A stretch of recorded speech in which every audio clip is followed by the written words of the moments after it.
But the thing is, like, I see the wheels spinning so fast for you, and like, you've got all these things that you're trying to do. Let me connect you. She actually said, let me connect you with my business coach. You should just have a conversation and see what she recommends. And it was like I said, it was really the first time where I had a clear path to actually understand how I could make more money through teaching in a way that feels really good to me. This is a way of working that will support me as an educator and allow me to do my best teaching, but also allow me to not spin the wheels so darn fast. Hey everybody, this is Chris from honestypill.com. You're listening to episode 10 of the Honesty Pill podcast. This season on the show, I'll be talking to innovative musician entrepreneurs who have created new ways of performing, new ways of teaching, and new ways of serving their audiences. My guest today is a world-renowned musician, course creator, and author of a series of books from the acclaimed Lowdown Publishing Company, which he also founded. Jazz bassist Danny Ziemann is in the studio today. We're going to talk about how his bass playing took him from living in the freezing cold tundra that is northern New York to living all the way in the freezing cold tundra that is Vienna, Austria. Okay, well, maybe Vienna isn't exactly a tundra, but everything seems freezing cold to me compared to Southern California, so there's that. Also, if you've ever wondered what it might sound like to rework the bass lines of a Beethoven symphony, what Shostakovich and Count Basie were doing in the same classroom, or if a person who started out as a heavy metal guitarist playing seedy bar gigs could transform into a world-class jazz bassist, we're going to deal with all that and more.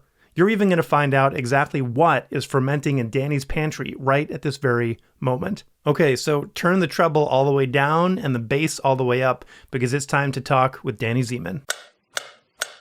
Touring jazz bassist, teacher, method book author, publisher, world traveler. So good to have you here on the show, Danny. Thanks for having me, Chris. It's great to be here with you. So I have so many questions for you, and not just because you're an expert course creator, author of books, educator, and so many other things, but because as a musician, you actually live in a space that absolutely terrifies most classically trained musicians. And of course, I'm talking about jazz improvisation. It's really like the ultimate form of creativity and expression, isn't it? So why is it so scary for people? That's a great question. And I don't know if I have a great answer as to why it's so scary. Maybe other than the fact that we're kind of brought up that way through our music education as kids. There's this fear of there's a fear associated with playing something that's not on the page. And there's also, and I'll keep this short because I'm reading a book on kind of the history of curriculum development right now. So I'm like totally in this space. But when it comes to music, like we often start learning an instrument with a book, and we're taught to be able to decode notation and press the appropriate buttons on our key or on our instruments rather.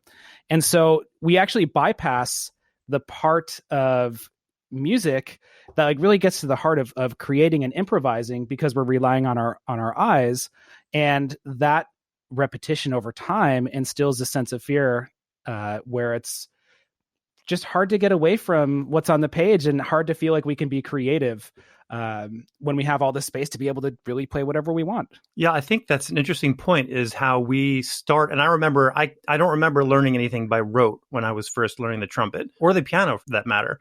And we do get sort of focused on the notation. And some people never get away from that, and they forget that the music isn't actually the notation. Yeah, well, it's amazing that when we're kids, right, we're absorbing so much about language, we're taking in so much of the world, and that curiosity, getting to an instrument and discovering sound it's such a beautiful part of, well, it's just such a beautiful time in our life where we're exploring all these things. And we are very quickly, if we are interested in music, we're put into lessons, and then our lessons are guided again by a book, or there are really streamlined objectives. And it's like, well, if you want to be a good musician, you have to be able to read. So you don't want to play by ear. Like, let's start reading. So all of those opportunities to explore that are really supported in other areas of our life, like going outside and playing in the dirt, or like coloring things or creating projects, like that stuff is really supported, but the music part of it can often be just really defined too quickly. Yeah, this is sort of where that perfectionism starts to take root, even at an early age. And certainly when we go to school, it gets, even more emphasize that everything has to be perfect and we get stuck in the page. So you currently live in what is undisputedly one of the world's capitals of music, Vienna, Austria, by way of Buffalo and Rochester, New York. So what were you doing in that cold tundra part of the US before you headed to Europe? So, I grew up herding dogs and doing bobsledding, and no, I'm kidding. But wait, what? I didn't find that in my research. I was doing the homework. I knew nothing about bobsledding. Okay, no, nothing like that. I did grow up in the snow, and yeah. So essentially, I was really lucky growing up in Buffalo because all of my music teachers. This is really like stars aligning. Somehow the universe had something in store for me. But my first teacher when I was a kid was a jazz bass player who studied music education and was kind of hip to this methodology called Jump Right In, which was a derivative of music learning theory. So my first music teacher was having me do solfege and singing, doing lots of singing, walking bass lines, improvising, composing when I was like 10 or 12 years old. And then my high school teachers, I went to two different high schools. Both of them also studied the same method of music instruction. And then when I went to college, those professors also happened to teach the same sort of methodology in terms of my music education classes. So I was living in the snow, just playing jazz with my friends when I was a kid, writing music, and ended up going to the Eastman School of Music, which was in Rochester. So I was kind of like looking back, it's pretty funny to see there was kind of a straight line in my, not even trajectory, but just what I was doing between Buffalo and Rochester. And after college, I taught a little bit at the Eastman Community Music School for like 5 years and went back for a master's degree because I love the learning process. And I guess I love the snow a lot too. So wanted to stick around. Yeah, so that's kind of what I was doing in Buffalo and Rochester, was just doing the Eastman thing, doing quite a lot of teaching, and just maximizing what I could out of the cities because they're such musically rich places. I mean, you may not think of Buffalo as being like a haven for music, but it's really connected to so much of jazz history. Just soaking up as much as I could before moving. So just a quick side note. So I went to school undergrad in SUNY Potsdam, which is over not so close to the lake as you in Eastman, but I did visit Rochester because my roommate was from there. And man, there's a couple of institutions that have to be mentioned. One is, I don't think it's still there anymore, but Nick Tahoe's. Yes. And they had a thing called a garbage plate that, 3:00 in the morning, you just rolled out of Lloyd's Jazz Club or whatever, which is also gone, I think, and get one of these things. And the other place, did you ever go to a place called the Bug Jar? Yes. The Bug Jar? Yes. Yeah. I've been there before. I've never played there, but all of my friends played there. And when you were there, did you see the giant revolving fly like hanging from the ceiling? That, and also there's the room in the back where it's like a 50s style kitchen with a stove and bacon and eggs on the plate, salt and pepper shakers, napkin dispenser, all that stuff, except that the entire room is upside down and glued to the ceiling. So when you walk in, it's like super trippy, like you're suddenly upside down. You remember that room? I don't know if I can recall that room, but the whole place is like, it's like walking into a fun house. It's such an oddity, the whole place. Maybe that room was a figment of my imagination. That's for another podcast. But so let's take a minute to go back to when you were first starting out on the bass. And maybe you already covered this. I want to get your roots. What's your background? Was your family super musical? Were you always interested in jazz? Did you study classical music? What were you listening to when you first got started? This is such a great question. So my family was not particularly musical on the surface. My mom is one of the most musical people I know. She doesn't play an instrument, or at least now she's getting back into, or she's starting piano lessons rather. But yeah, she never really played as an adult, but she always supported my love of music. And I think she might have perfect pitch. She's got like freakishly good ears.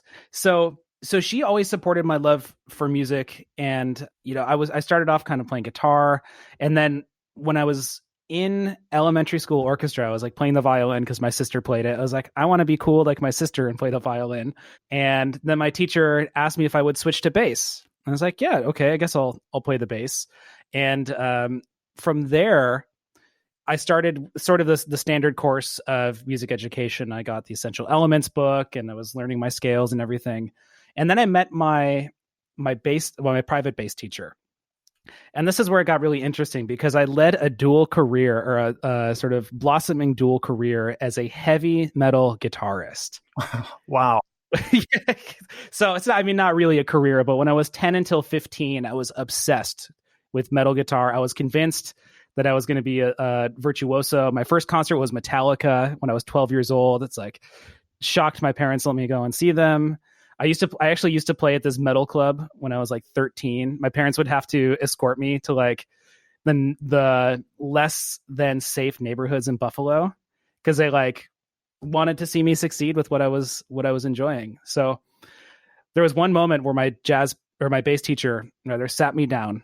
He's like, "Listen, I know you love heavy metal, but you'll have a better shot at a music career if you study jazz bass," which now seems absurd. I just want to say that I don't know if that's the most sound advice. It might actually make sense in context. Yes, you probably have more of a career as a jazz bassist, but can we set the bar higher? We're going to talk about that later, but I love that. Yeah. Now I think he was just like, "Listen, just come with me and learn to improvise." So he was a kind of an old school style teacher. So he was very much a stickler for the advice he was sharing. He made me go through a very rigorous classical bass routine. And I ended up studying classical music until I was maybe 22 or 23. So like I went through playing a lot of Bach and kind of some of the standard concertos, played in orchestra at Eastman. But I always had this dual thing with jazz going on that he instilled in me, just a love for improvising. And I just found myself whenever I was playing an orchestra, I would read, something by Beethoven, and I'd be like, "Oh, this is great. But if I was playing this bass line, I might do something a little bit different." And I always found myself getting drawn to improvising. And so all of my teachers in middle school and in high school, and this is total happenstance, they were all composers. Many of them actually studied arranging and composing, and all of them can improvise, and to some degree were jazz musicians. So I lived in this almost like musical laboratory where I just got to try a whole bunch of stuff. Like my teachers made me write a piece for orchestra, arrange a piece for jazz ensemble, go out and get gigs. I used to gig with my friends when I was like 15 at these different clubs and restaurants around town.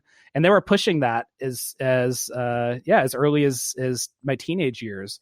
So I was just lucky that where I really got to try a bunch of different things and see what supported my very short attention span at the time. And improvising was great because I just got to make stuff up instead of having to follow exactly what was on the page. You're highlighting something that I've actually never stopped and thought about. And just to give it some context, I often talk about how being a performance major, it's really good to teach also. And as a teacher, it's really good to step on stage frequently. So I think those two sides of our industry complement each other. But what you're talking about, and I haven't considered much, is how a jazz improvisation, non-notation based approach can enhance a classically trained musician and the other way around. What do you think is more helpful, being a classical musician who can do a little improv or a jazz musician who understands the structure of classical music? Oh, that's a great question. I think both would be ideal. Ideally, actually, we would just view music as music, and then the repertoire determines how we shape our experience, I guess. And the anecdote I can use for this is while I was in high school, one of my teachers created this curriculum where every student in the music program, and we had around 500 or 600 people in our music program out of a high school of 900 people. So anyone who played in the band or orchestra had to do this kind of intensive ear training and rhythm, I guess, sequence. It's like 8 weeks where everybody had to be able to solfege basic chord progressions, be able to figure out how to play your basic triads on the piano, be able to go through a series of musical arpeggios on your instrument, even before you were allowed to play in an ensemble. And they did rhythmic studies. And, when I was playing in the wind ensemble, our teacher over the summer made us learn the finale to Shostakovich 5 by ear. And we showed up on day one and had to play it without notation. And then the jazz ensemble and the orchestra were doing similar things too. And it really helped. So when we were listening to Bach or listening to Shostakovich, we had some insight as to what they were doing in the same way that when we listened to Count Basie, we would also understand what was going on there. So he really just instilled this appreciation for how good music functions just across the board. Wow, that sounds like an incredible program. You're lucky to have been in such a structured place that was asking. I went to a pretty good music program in my New York and Long Island, but nothing like that. So you've also lived in Basel, Switzerland too. How did you end up there? So there was an artist diploma program called Focus Year. Well, there still is. And I heard about it through one of my friends and mentors, great bass player Larry Grenadier. So about 4 years ago, he told me that this new program would be starting, and it's similar to the Monk Institute, like in LA. And he said, listen, you get to live here for a year in Basel, play in this great group every day. You get to play with great jazz artists like Joshua Redman, Dave Holland, Steve Swallow, just, like the who's who, essentially. And he's like, I remember him saying this, like, Switzerland's not a bad place to spend a year in. So I'm like, all right. So I was in the middle of doing my master's degree at Eastman in music education. And at that time, actually in Rochester, I was gigging all the time. I was touring. Actually, I was going to Europe like every 6 weeks for the first part of my master's degree. And I was doing a lot of teaching. And the idea of kind of abandoning it was more than my comfort zone. I was like really thriving. I felt like I was thriving. But going to Switzerland in a place where they don't really speak English, a place I've never been to before, to play with people I didn't know and to really grow felt like stupid scary, but also really awesome. It's like, how else am I going to get this experience? So I applied. And I had to fly in person for an audition. It was a 3-day experience playing for people. And they wanted to see, or the management wanted to see how we socialize, because they're like, well, it's kind of like a reality TV experience. If you don't get along, it's going to be a disaster. And ended up getting the gig. And after about 2 seconds of consideration, I was like, heck yeah, I'm going to move to Switzerland. Like, bye for now, Eastman. I'll see you in a year. I'll finish my master's later. I'm going to go and experience this. And it was one of the most musically incredible experiences of my life. It was also incredibly difficult and very emotionally trying, but overall there was nothing like it. There's no other way to get that kind of experience. Wow. Moving to these places where you don't speak the language, that jazz improvisation, the lack of fear to just jump off must be serving you well in those places. So you're freelancing in Vienna, you're touring around Europe, you're writing bass method books, you're producing video courses, you're a major player in the jazz bass education scene. We're going to talk about all of that, but I want to ask you what sort of might be a controversial question. And remember, this is coming from a classical trumpet player. Do you consider the bass, the jazz bass, to be a melodic instrument? I do. And it's something I'm actually working hard to promote in the way that I teach. Because oftentimes I've heard other musicians, or even some of the bass players I've taught, reduce the role of a bass line as sort of a harmony mule. Like, we're just kind of carrying along the chords. Or, as one of my teachers joked, he's like, we're more than just a knob on a stereo. And so if you think about what a good melody is, everyone can sing the melody to Happy Birthday to some degree. I mean, there are some disaster videos on YouTube, but we can generally get the gesture. And I think it's a lot easier for people to sing the melody to Happy Birthday than to know that Happy Birthday starts on scale degree 5 compared to the bass line. And so I always tell my bass students that the bass line is what gives melody its context. And the bass line is just a melody that sits below. It sits below in the register, but it really, like, a great bass line will make a beautiful melody the best it's ever sounded, and a really subpar bass line will make a melody just kind of boring. So it's our responsibility to be melodically aware and to think about how we can support this from an equally melodic point of view, because there are also tunes where you can just hear a really great bass line and imagine what the melody might be to that song, and it can invite this aural participation, or maybe spark this really great connection to other tunes you've heard. So, like, the power of the bass line is something to be really studied, and I almost sound like I'm talking about a superhero, but like, it should be harnessed, like what they say with Spider-Man, like with great power comes great responsibility.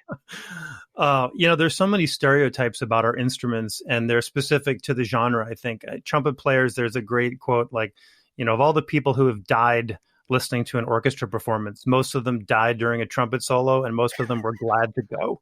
And, like we're supposed to be like the white knight on the horse, or if somebody dies, we can play taps. Trumpet is not generally considered like a melodic instrument in the same way a cello or a flute might be. And bass, especially in the jazz world, in my mind, is sort of like the tuba in a band, where it's just oompa, oompa. Of course, there's so much more nuance, but that's what, if you ask someone on the street what a tuba player's job was, they would probably say, oh, they play boom, boom, boom, boom, boom, boom. Same thing with you. So I'm glad to hear it. Can I quickly paraphrase something that I came across while prepping for the show? 2 things a few of your past mentors have said to you, bassist Larry Grenadier and pianist Bill Dobbins, and you can remind me who said what, but always be thinking about the core of what you're trying to express. And the other one is be responsible for what you play, because everyone is always listening. How did that advice shape you as a bass player in terms of melodic construction? So the Larry quote, which was always be thinking about what the core, like what's the core of what you're trying to express, that really was transformative advice for me. And I was really fortunate to study with him over the course of a few years, sometimes in more concentrated intervals than other times. He, to me, is one of the most melodic, phenomenal bass players of the modern generation of bass player. And his approach to playing melodically is, what's in some ways, like, what's the least that I can do to get a really great idea across? Or like, what's the least I need to be able to play in order to support this idea? But he's also always thinking about the clarity, not trying to pull a fast one on anybody, not trying to play with too much subtlety, but just presenting ideas clearly with a great sound, great phrasing, and consistency. And it really gets me thinking, like, what do my favorite musicians have that makes them so appreciated? And it's not necessarily what they play as much as it is how they play it. Because, I mean, you know this too from what you do. Like, you can make one note sound beautiful. You can make 2 notes sound beautiful, and you can make 100 notes sound beautiful. So it's like, how do we get to the point where we can always feel confident just choosing one note and always making it sound great? And so that idea of melody is not just what I play, but it's how I contribute to the music. And in that case, I'm not thinking about what I need to play, like all the stuff I have to do. It's like, what's the least that I can do to really get the idea across and be responsible for my role in the music. So that's like, every time I pick up the bass, I'm like, oh, that was one too many notes, or maybe I could have played something less. But that deletion mindset, I think, is really healthy for musicians, because there's also this idea of acquisition, more technique, more speed, more this, more that. And it's like, I actually want to go in the other direction and start honing what I can do already and just get to the core of that idea.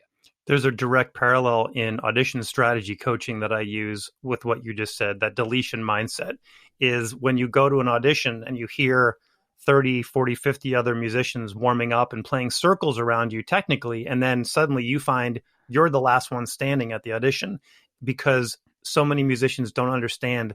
I call it the one note Joe approach, where all I want to hear is you play one beautiful, perfectly placed note effortlessly and communicate something. If you can do that, then you're going to win a job, and you're going to actually be a productive member of a group. So yeah, I think that translates to what I do as well. I want to talk about what you just said about a superhero. Can a superpower be taught? Can you actually teach someone to do this? And one of the superpowers you have as a musician is your incredible sense of harmony and having a really nuanced awareness of the details happening around you. And the reason I said that, and the reason I'm asking, is prepping for the show, doing the homework, I watched your trio performance of a tune called I'm Old Fashioned. I think Carolyn Bowden was on drums, Jamil Sharif was playing piano. And I have to say, Danny, the complexity and the layers of sound that were coming out of only 3 people in a trio in a room, it completely blew me away. Is that awareness innate, or is that something that can be taught? Thank you for checking that out, by the way. Those 2 musicians I played with are incredibly sensitive and so supportive, and they made my role. I mean, it's beautiful when you can play with people who make your job easy, because I find myself often having to like overcompensate for what I'm missing from the other participants, but they just created this beautiful bed for me to play on. So I just want to say that and thank you. So that's such a great question that gets to the heart of education, which is, can these things be taught?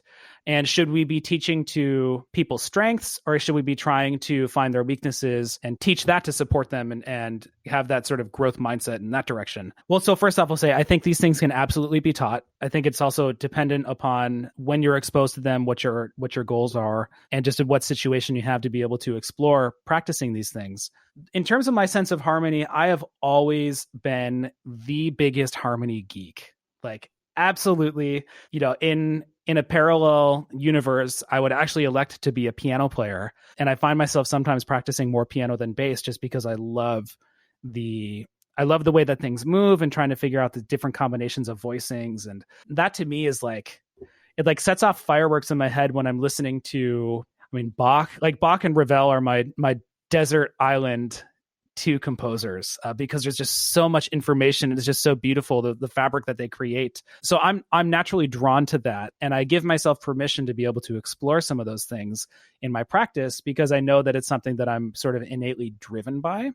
And in terms of just as harmonic appreciation, one of the things that Ed Gordon, who was the researcher who coined the term music learning theory, which informed the curricular materials that I used when I was a kid, he talks about aptitude and your ability to measure one's potential to achieve at a basic level rhythmically or harmonically. So he posits that people have harmonic and rhythmic aptitude that you can measure, and sometimes they're parallel, but people will often have aptitude for one thing versus the other. So I always felt that my ears were always kind of drawn to the harmony of music, maybe not more so than the rhythm, but I always had to work harder at my rhythm than I did my harmonic appreciation and understanding.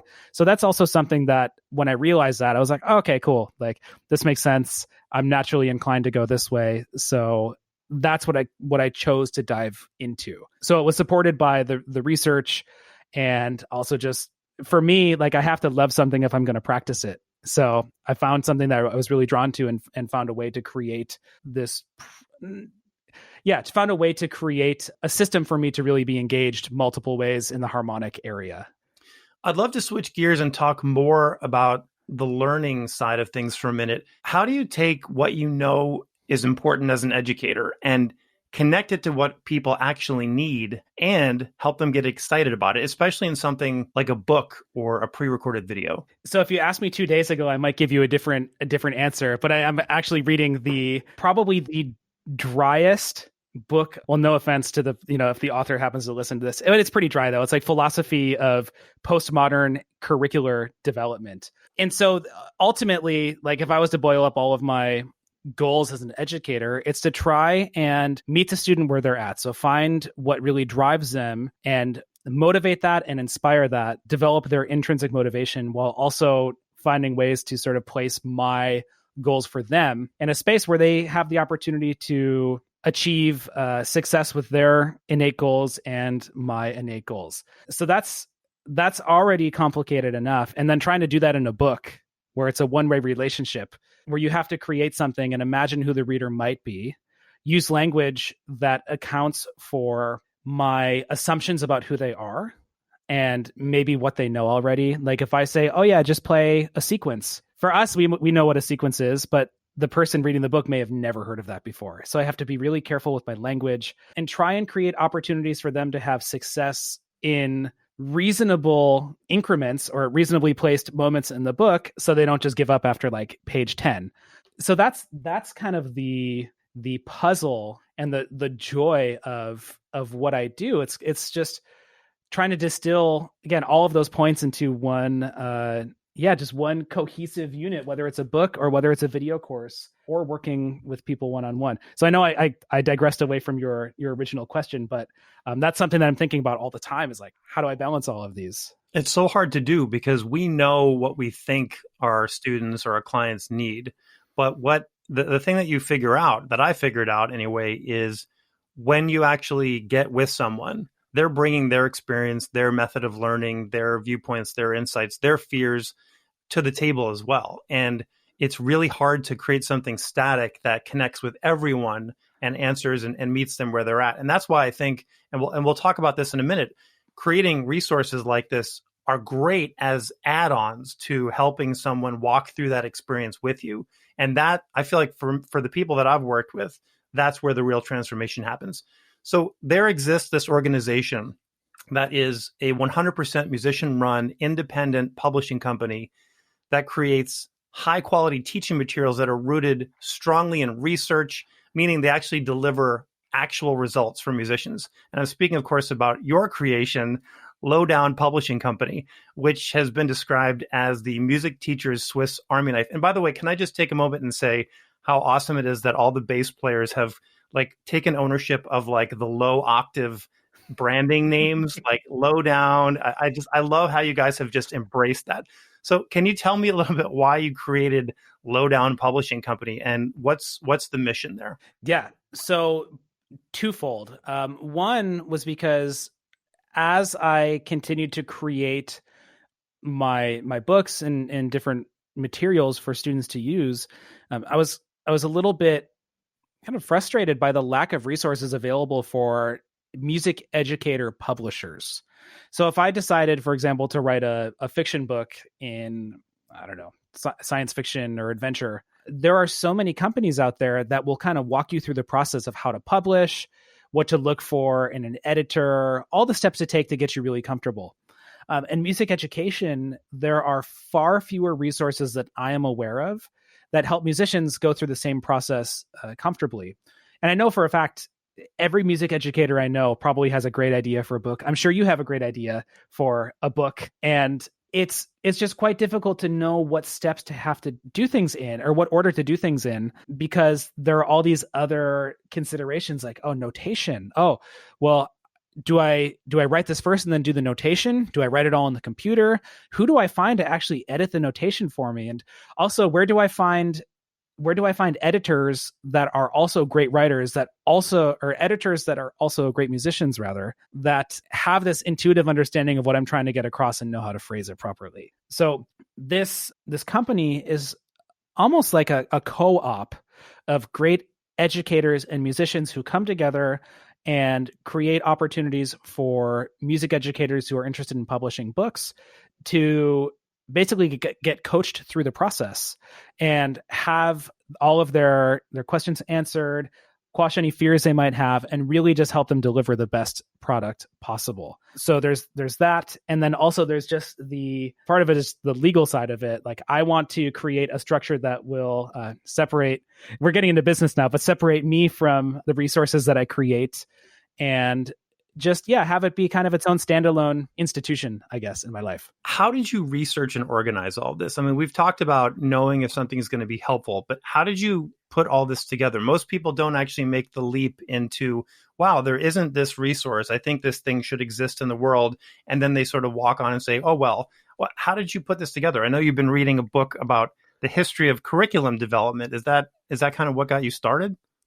Well, so I've always been interested in the research side of things. So I tried to figure out, okay, what are my best skill sets when it comes to publishing, and who do I know around me that's total rock star at what they do that could help me fill out all of the pieces of creating a book and dealing with the business side of things. So my specialty is in, I think, designing, either curricular materials or creating clear objectives and coming up with creative ways to meet those goals with different students. And I consider myself to be a good writer, but I found two people who are incredible writers and incredible musicians who can basically, I'll preface this by saying I tried to figure out, okay, who are the people close to me that will help me publish this book? Who are the most creative rock star people I know in terms of notation engravers, like Sibelius experts and editors and so on. So after creating my third book, I approached the people who worked with me on that project and said, like, let's put this together. Let's do this. Like, I feel confident coaching anybody who has a creative idea in terms of, I want to create a method book for elementary school orchestra that deals with bluegrass tunes. Like, great. Let's brainstorm that. Once we get the idea together, I'll give you the steps to follow for creating the manuscript, and then I'll put you in touch with the editor and then pass it along. So the creative part is really my domain. but just thinking about, okay, who are like the greatest people I know that would just make this absolutely a great experience for all people involved and bring it to the highest level, knowing that nothing's going to get by them and we're going to have this high standard of quality. So my daughter's learning the violin, and with my guitar like learning that's going on right now, I totally want that bluegrass book. So keep me posted when that happens. So obviously you're a professional jazz musician, and as we've mentioned, you're also an author. You've written so many books on jazz bassline construction, rhythm, and harmony, and you have a couple more books coming out. What are the new books? What was left to write about? So, there's one book that's coming out actually in 3 weeks, and this is a book that I co-wrote with two of the editors at Lowdown Publishing, and it's called Reflective Music Teaching: Ideas for Early Career Music Teachers. And we tried to write a resource that we wish we had when we were in the beginning part of our career. Because when you start teaching, you leave school, there's so many questions that come up. Not just like, am I ruining these kids' education? Which is something that like sits in the back of our minds as we're teaching. But also, what do the administrators think? Or, oh, wow, the last music teacher that was here before me was so well respected. I've got huge shoes to fill. Like all these ghosts that can really come in and permeate your mindset when you're actively trying to do good for these students. So we wrote a 120-page book that just deals with a number of common scenarios that people might come across, and then just different ways of thinking about it, different reflections, different ways of saying, hey, this problem that feels really intense, it's actually not so bad. Here's how you can approach this. Or, hey, this thing that's nagging at you, you're actually totally right to be bothered by that. Here's why, and here are a few ways that you can handle that as well. So I'm really excited about that. I've never co-written with anybody, but that's something that's exciting because it deals purely with kind of it's a bit of the art of teaching, but also a bit of the science of teaching, because it requires both of those things. You know, teaching's not just a calling. There's definitely pedagogical practices to it, but there's also this human element that I think people aren't always sure how to bring into it, especially now when teaching is really dominated by assessment and objectives, and it kind of removes that human element. So there's that. And then Topics in Jazz Bass Volume 2 soloing, which I know we're not on camera right now, or there's no camera involved, but holding it up, waving it to the audience. This book was actually the product of my master's research. So I did a mega research project on surveying as many of the jazz bass resources that I could find. So I did a major survey of jazz bass books and video courses and some of the videos available on YouTube. And I'll make the distinction of video courses being something you pay for and YouTube just being kind of freebies. And I did a content analysis, and I said, okay, what is being talked about? How is it being talked about? And based on other research I did in assessment of jazz improvisation and some other kind of closely related fields, I said, okay, these are the things that musicians can be assessed on in their improvisation and their playing in general. These are the things that are covered in the jazz-based teaching world that I've found so far. So what do we know is important that we're not talking about yet? And what do I feel comfortable contributing in a way that reflects sort of the things that I find to be important, but also maybe pushes back against some of what I've seen being taught. And part of that is influenced by the fact that jazz education is in its infancy. I mean, the jazz community of educators really only became assimilated into higher education kind of like the late 60s, early 70s. So if you think about the history of learning, like the violin, you've got all these great schools of violin performance, the Russian school of teaching, you've got Suzuki, there are French pedagogues, like all these sort of branches of the tree. And for jazz, it's like, yeah, we kind of did it in clubs. We played in informal big bands, but textbooks, I mean, the 60s were when the textbooks came about. So we're in the first wave of these materials. So I'm like, okay, I have a chance to put out something that I think is valuable, again, based on what I've seen, missing from the research that I've done, and also just what I know about how people learn and how I think it could really best reach these bass players who may not have a teacher or may not have a jazz club to go to, or may not even have people to play with where they are. So I'll link in the show notes to the book you just held up so people can actually see the cover. It's obvious listening to you play, Danny, that you have spent the 10,000 hours in the practice room. Was there a specific moment, though, where it occurred to you, maybe you wanted to do something more? Obviously, you've just told me about all of these desires to share this information and bring these resources into the contemporary period for people. But when did you kind of feel that entrepreneurial spirit and sort of ask, what's next? Is there more I can do? Was there a particular moment that was that leap off point for you? Absolutely. So I've always been in the entrepreneurial mindset, and I've been thinking, okay, how can I reach a greater audience? How can I mean, quite frankly, capitalize on what I love doing, because that's what we all want to do, right? We want to make money doing what we love. And I remember there were two distinct moments, and it happened earlier this year in 2020. So I was in Fredonia. Well, actually, no, it was before this moment. So in January, I was getting my biography rewritten. And initially it was like, okay, Danny has performed with such and such person or such and such people. It's like one paragraph long. And then all of my teaching accomplishments came up, and it was like 3 paragraphs long. And I had this moment of like, oh my gosh, yeah, the people on this resume are great and I love performing, but like, this is mostly about my teaching. And I had a little bit of this crisis moment. I was like, does this mean that I'm a teacher and not a player? Or like, how does the balance work out? Like, so career identity crisis is really confronting for me. And then in February, I flew to Fredonia, New York to participate in the Fredonia Bass Festival, which is run by Kieran Hanlon in SUNY Fredonia, the other coldest part of New York State, along with Potsdam. So, and working with Kieran was great. He set up this beautiful festival, and the classical bass virtuoso Lauren Pierce was the other teacher there. And Lauren's phenomenal. She's one of my favorite people. And we were chatting about her bass program that she runs, the Virtuosity Blueprint. And I told her that I was having, like, we opened up and I was like, listen, I'm having this kind of crisis moment, like this identity crisis. I don't know, like, should I just embrace that I'm an educator? And she's like, listen, you can totally do both. But the thing is, like, I see the wheels spinning so fast for you, and like, you've got all these things that you're trying to do.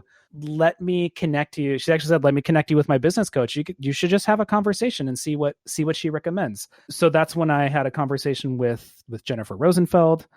And for the first time in my life, really, she's like, oh yeah, you've got this great audience of people who have bought your books and your video courses through Discover Double Bass. You should totally be able to start a teaching program that represents the way you want to teach and earn the proper money for it. And so I took Jennifer's 3-day workshop, and it was like I said, it was really the first time where I had a clear path to actually understand how I could make more money through teaching in a way that feels really good to me and is not just trying to fit the mold of the conservatory institution, which I taught adjunct at a university for 6 years.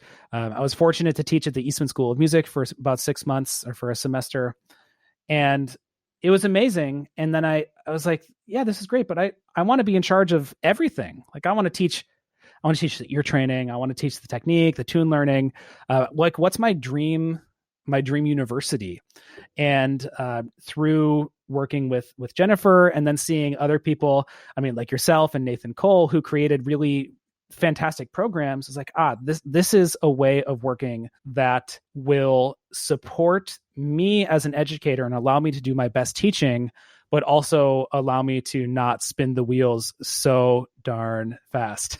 I love that story. I love hearing how you evolved through that. And Danny, when it came down to you stepping into the role of coach or entrepreneur, or these labels that sometimes people look at us a little sideways when they hear someone rebrand themselves, basically, because people don't want to see other people rebrand themselves generally, because it makes them uncomfortable and start to question, wait, maybe I should be doing something more.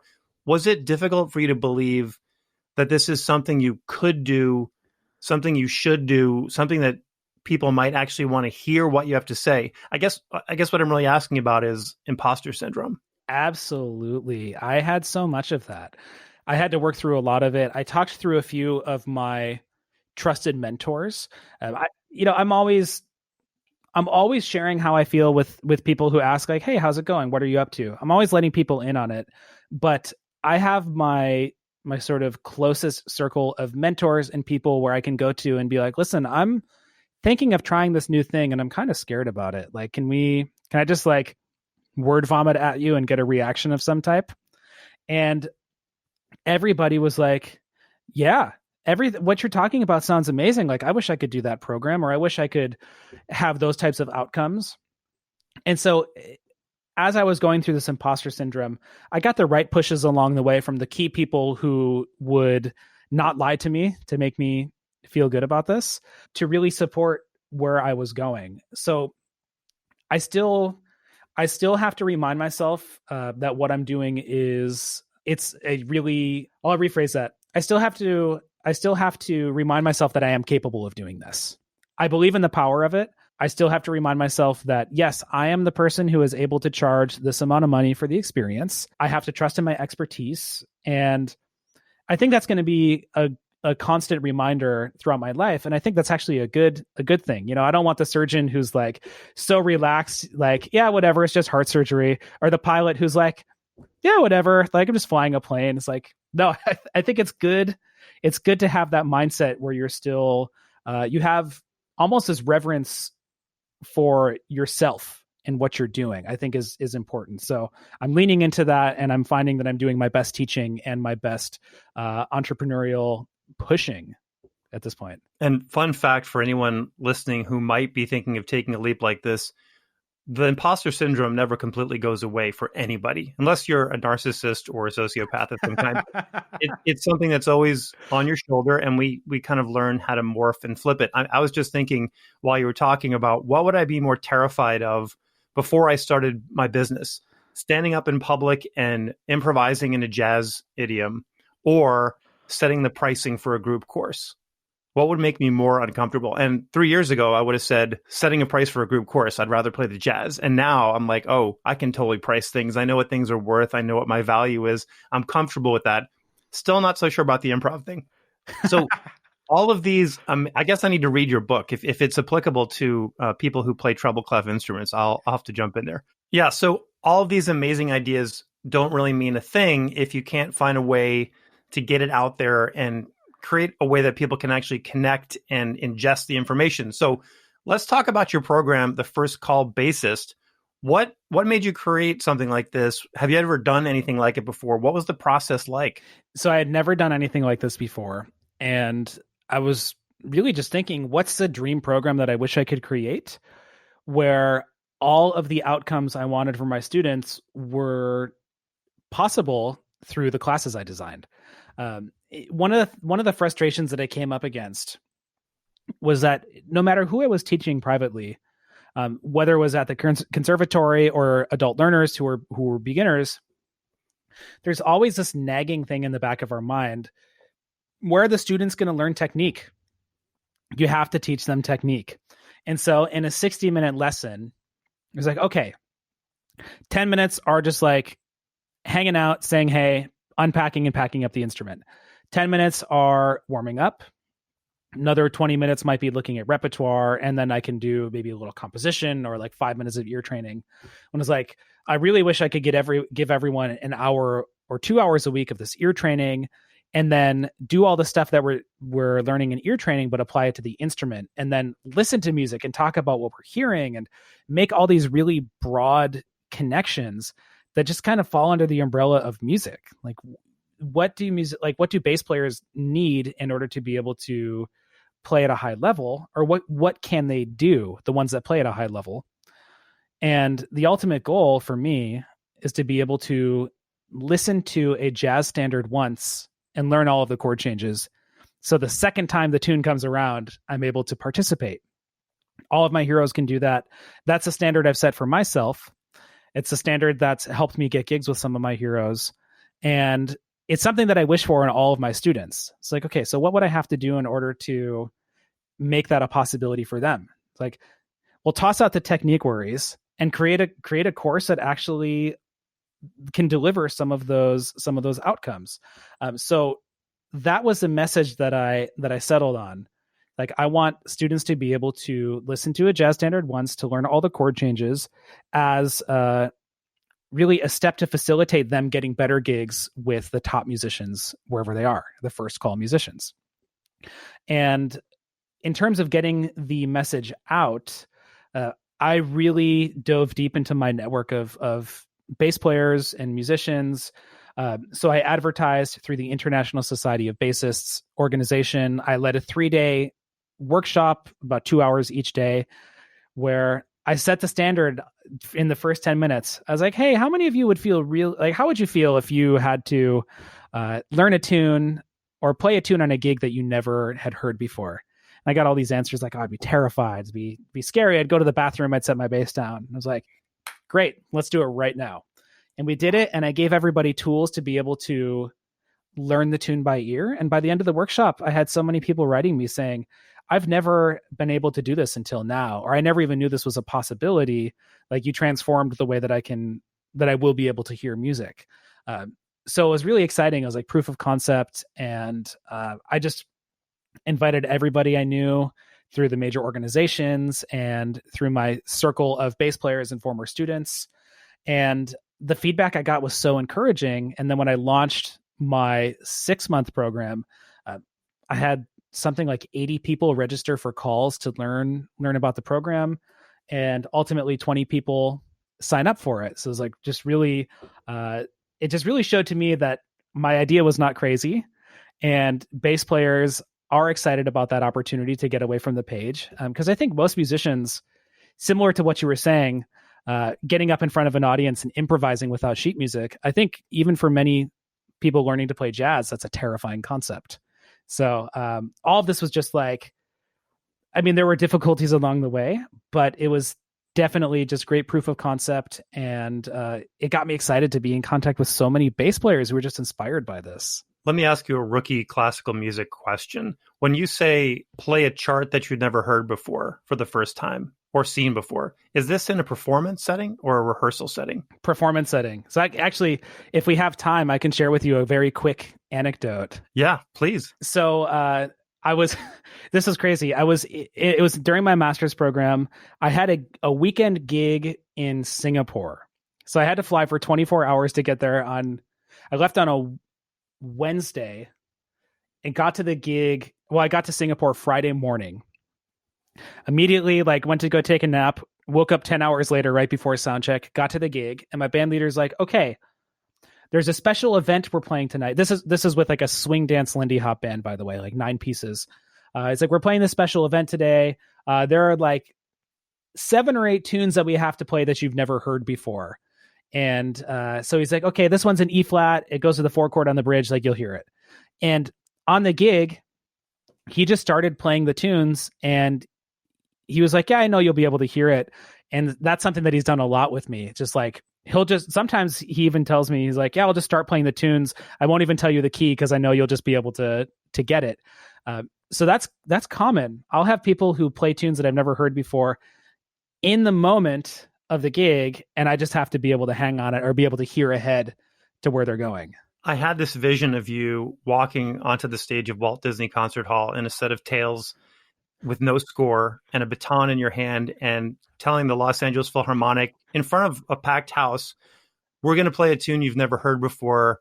We have no music for you, and we're going to play that right now. It literally sounds like a nightmare scenario, but I would love to hear what comes out of that orchestra if we did that. You mentioned you had 20 people sign up for your program, give or take.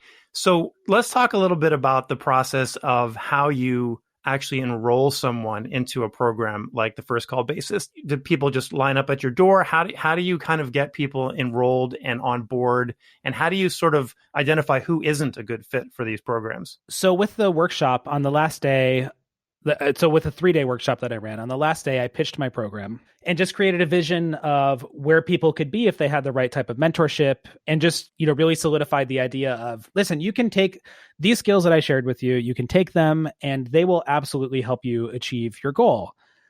If you want more mentorship, more coaching multiple times a week, where I really guide you through the process and help you, sort of reach your potentially even faster, then this would be a great program for you. If you're resilient and you're open to coaching and you're curious, you're great. And, if you're not really ready to tackle something like this, or you don't know that you want to work on your ears as much, then this isn't for you. That's fine.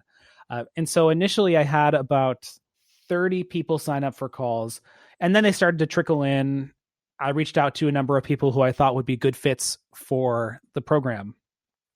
And a couple of people were immediately like, yep, don't need to know the price. Just sign me up. Like, you have answered my bass prayers, which sounded a little bit crazy to me, but it also reinforced the fact that people were looking for this type of skill as a part of their overall musicianship. And a couple other people needed maybe 3 or 4 phone calls. So I talked to like some people I talked to maybe like 4 or 5 times, or about 10 hours over the course of a few weeks, to just get them comfortable with the idea, answer any questions they have, but also for me to suss out if they were the right fit. So ultimately, I made no distinctions about level of experience. There are maybe 2 or 3, I say 2 people who are pretty beginner to the bass, but like really musical people, super highly motivated. Some professional musicians, some, I don't know what the in-between is, more than hobbyists, but not full-time professionals. And even some people who played bass, many years ago, went to Juilliard, and then decided to get back into playing bass and learn jazz because they just love the music.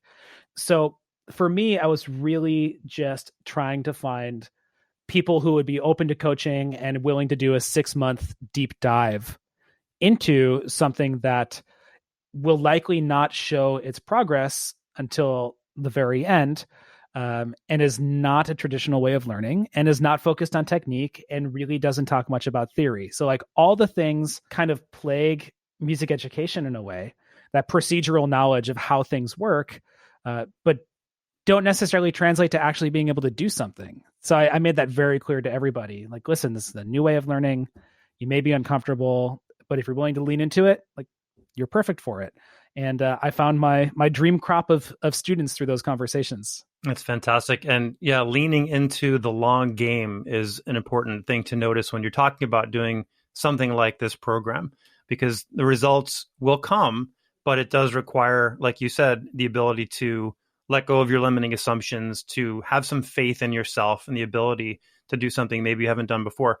What would you say is the hardest thing you've run up against running your business, or just sort of the biggest challenge that you're facing? The biggest challenge is my, I don't want to say emotional commitment to it, but just going along for the ride and keeping a balance with everything else I'm doing in my life, and just knowing that this business is it's not just my livelihood, but it's something that I need to strike a healthy balance with, because I want it to sustain me for years. And I also want to continue to be inspired to invest in it. And I'm a very all or nothing person, in case you couldn't figure that out by now. And so it's really easy for me to be like, okay, I'm going to design a 6-month curriculum with all the lesson plans and everything, like before we even start. And then by the time I'm done, it's also very easy for me to be like, oh, I'm not excited about this. Like I need to find rather the balance of putting in enough energy that feels like I'm staying committed to it, but also realizing like my business benefits most if I'm having a healthy balance in my life. And I'm a serial hobbyist. I used to be a beer brewer, as you are. And I have hot sauce fermenting in my pantry. I'm an espresso nerd.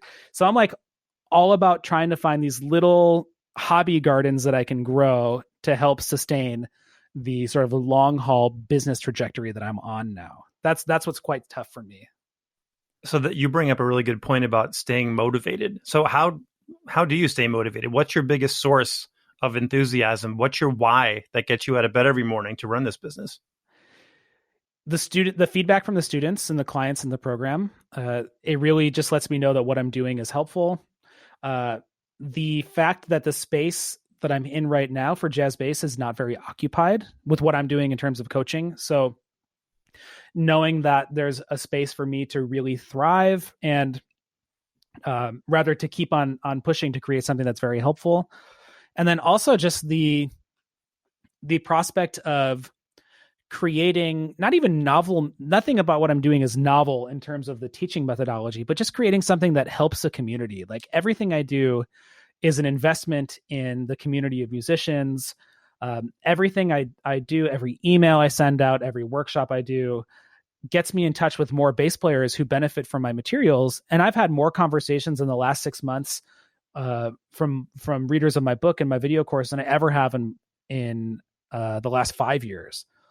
So it's really inspiring for me just to get closer to the community. And I find that the more I invest in the business, the more goodwill I'm able to give back to the community in general.